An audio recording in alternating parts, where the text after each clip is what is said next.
बन गया होता, उसका नाम था वोटरशिप कानून, तो आज हर घर में पैसे आ रहा होता। 30 से 40,000 रुपया आज हर घर में आता है। लेकिन ये जो पार्टियों के मुखिया है, कारपोरेट से मिलकर के इन्होंने बहस नहीं करवाई पार्लियामेंट में।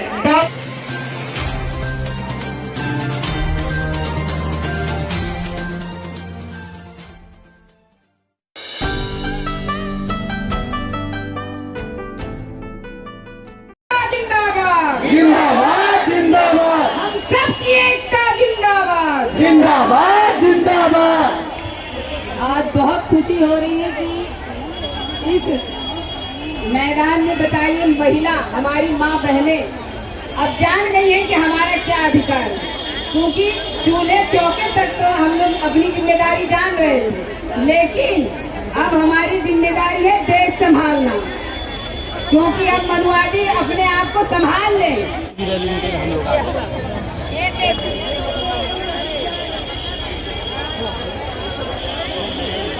ये देखिए, ये हमारे महापुरुषों की पगड़ी है, अब हमने अपने सरों पे रख ली है, सरों पे बांध ली है, और हमें देश चलाना है।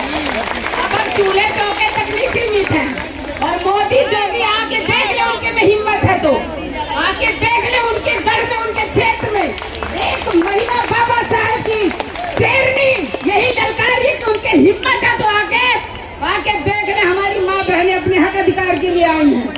और किसी की हिम्मत नहीं है। लोग सोच रहे थे ना कि महिला जागने वाली नहीं है, जब जागती है ना तो भागने की जमीन कम पड़ जाएगी। जिस जमीन के लिए हम लड़ रहे हैं, हम अगर चूल्हे चौके तक अगर हम बेचारी है ना, तो ये जान लीजिए कि बेचारी वाला हालत कुछ नहीं है, ना पहचान है। बाबा साहब की शेरनियां हैं, और शेरनियां दहाड़ना भी जानती हैं। आज तक हमारे भाई महापुरुष लड़ाई लड़ रहे थे ना, तो उनको बड़ा मजा आ रहा था। अरे भाई, महिलाओं को तो हमने बाबाओं के चक्कर में रख रखा है, लेकिन अब बाबा की भी धज्जी उड़ाएंगे और मोदी जोगी की भी धज्जी उड़ाएंगे। और ये पगड़ी हमारे महापुरुषों की है, और इसको हमने बांध ली है। अब ये लोग जो सोच रहे थे ना कि बाबा के चक्कर में राम राम जपेंगे, और राम राम जपना उनका काम है। जोगी मोदी आप जान लीजिए, आप सिर्फ जाके मंदिरों में घंटा बजाइए, आपका काम देश संभालना नहीं है, देश हम संभालेंगे। अब हमने जिम्मा ले लिया है कि हम देश संभालेंगे, क्योंकि अब उन लोगों के अब वो हमारा बताइए हमारे तलवे चाट के हमारे तलवे चाटने आते हैं और सीएम पीएम बन जाते हैं। किस लिए? अकेले बनने की हिम्मत है तो अकेले बन जाओगे। बताइए हमारे बच्चों का भविष्य क्या होगा?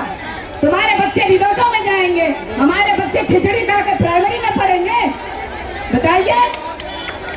लेकिन अब हम इस चीज को जान चुके हैं, समानता एकदम शिक्षा होनी चाहिए, और जमीन हमें 5 किलो राशन नहीं चाहिए बाबा जी, अब हमें 1 एकड़ जमीन चाहिए, शिक्षा में समानता चाहिए, हक अधिकार चाहिए। और ये जो चमचे हैं ना, चमचे भी ऐसे नहीं है, संविधान की बदौलत सारा सुख ले रहे हैं। अगर उनका बाबा साहब से इतनी नफरत है ना, तो सारी नौकरियां छोड़ दे, कुर्सियां छोड़ दे, अपने शरीर से कपड़ा फेंक दे, और खाना पीना सब छोड़ दे।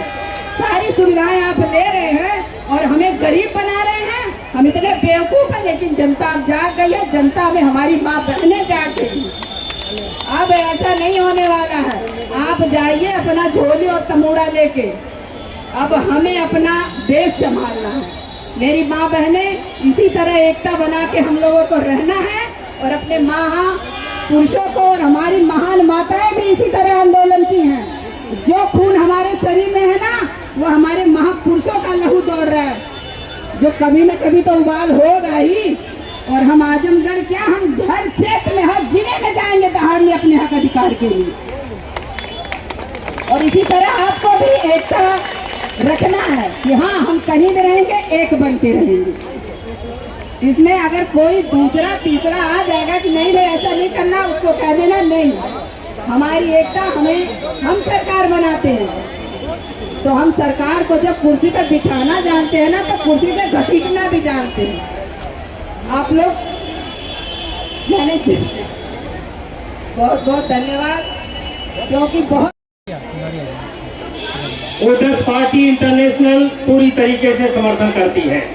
हमारी पार्टी वोटरों की पार्टी है, हम देश में वोटरों का राज चाहते हैं। अभी देश में नेताओं का राज है, इसलिए पैसा नेताओं के घर पहुंच रहा है कि नहीं?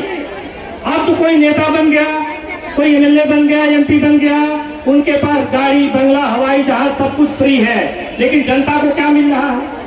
तो ये नेता राज हटाना है, वोटरों का राज, पिछड़ों का राज, दलितों का राज लाना है, तो आप निराला जी का समर्थन करें। हमारी पार्टी निराला जी के इस कार्यक्रम का पूरा समर्थन करती है। हम इस देश में दलितों पिछड़ों का राज चाहते हैं, तभी जाके बदलाव होगा। जो लोग दलितों पिछड़ों के राह पर राजनीति कर रहे हैं, उनको आपने देखा है, ये हुआ भाई कांग्रेस हटाओ, पिछड़ों को लाओ, पिछड़ों की राजनीति आप देख लिए। हमें ऐसा नेतृत्व लाना पड़ेगा जो दलितों और पिछड़ों के हक की बात करे, जमीन दिलाने की बात करे, पैसे दिलाने की बात करे, तब जाके काम चलेगा। कहने से नहीं काम चलेगा। आरक्षण से सिर्फ कुछ लोगों को फायदा होता है, हम तो चाहिए सबके लिए कार्यक्रम लाना पड़ेगा। सिर्फ 3% लोगों को नौकरी देने से काम नहीं चलेगा, 97% लोगों के लिए भी कार्यक्रम होना चाहिए, उनके घर में भी पैसे पहुंचना चाहिए। हमारे पार्टी के मुखिया विश्वात्मा जी हैं, जिन्होंने पार्लियामेंट में सन 2005 में प्रस्ताव रखवाया था, 137 सांसदों ने उनके प्रस्ताव को रखा था।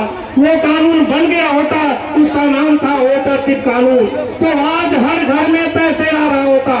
30 से 40,000 रुपया आज हर घर में आता है। लेकिन ये जो पार्टियों के मुखिया हैं, कारपोरेट से मिलकर के इन्होंने बहस नहीं करवाई, पार्लियामेंट में टाल दिया। संयुक्त सरकार ने आईएएस की कमेटी बनाई, कमेटी ने मान लिया कि बड़ा अच्छा कार्यक्रम है, सबको पैसा मिलना चाहिए, पैसे पर आपका भी अधिकार है, सिर्फ अंबानी अडानी का नहीं है, हर आदमी का अधिकार है। सभी वोटरों को देश में पैसा मिलना चाहिए। 8,000 रुपया हर वोटर को हर महीने में उसको मिलना चाहिए। आपके घर में 4 वोट है तो 32,000 रुपया मिलना चाहिए। साथियों, जमीन का भी लड़ाई है। जमीन ये सरकार आए दिन जो है वो बनाती है, हाईवे बना रही है, दुनिया भर के जमीनें इकट्ठा कर रही है। किस लिए कर रही है? क्योंकि पैसे वालों की गाड़ियां दौड़ है, उनके बिजनेस हो, आम जनता के पास नहीं होना चाहिए। शुक्र करो पंजाब और हरियाणा के किसान डट गए थे, नहीं तो ये सारी जमीनें अंबानी और अडानी के कब्जे में आ जाती। हमें शुक्रगुजार करना चाहिए सिखों का, जो डर गए थे दिल्ली के अंदर, 11 महीने डटे रहे, तब जाके जमीन बची है। वो जमीन लेने के लिए हमें सही नेतृत्व को इकट्ठा करना पड़ेगा, खड़ा करना पड़ेगा, उनके साथ चलना पड़ेगा, नकली नेतृत्व का विरोध भी करना पड़ेगा। ये ध्यान रखो, आप गलत लोगों के साथ में हम जाएंगे तो हमारा जेब कटेगा और कोई फायदा होने वाला नहीं है। इसलिए आपको तय करना पड़ेगा कि सही नेतृत्व कौन है।